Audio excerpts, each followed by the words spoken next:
Magluluto tayo ng tinulang manok. Ito lang ang ingredient ko kasi walang ibili. Pitsay lang. Ito ang dahon din ng pitsay. Ito din ang manok.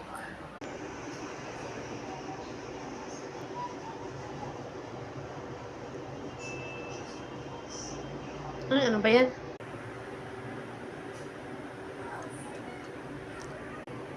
Isi ko muna ng loya.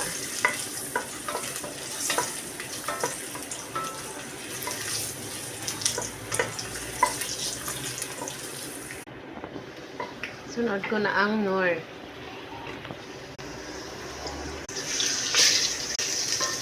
Bisaya itong pagluto nito. Ilunod ko na ang mas.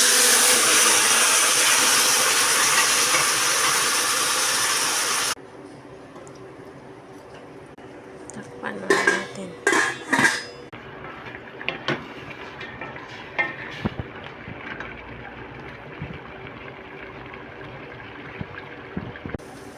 Lagyan natin ng tatis. Medyo lata na siya. Dagdagan na natin ang tubig.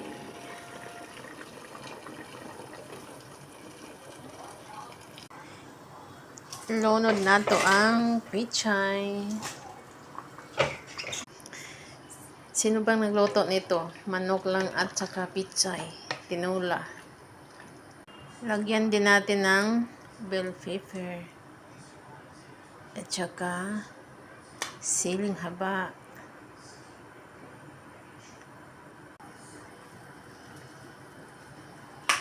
Ilunod na din natin ang dahon ng pitsay para masarap.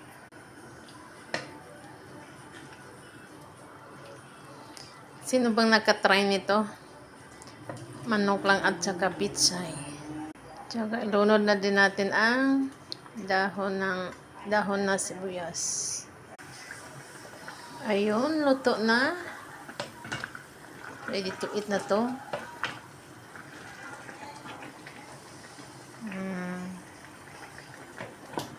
Ayan lang. Tinulang manok, pitsay lang at manok. Masarap ito.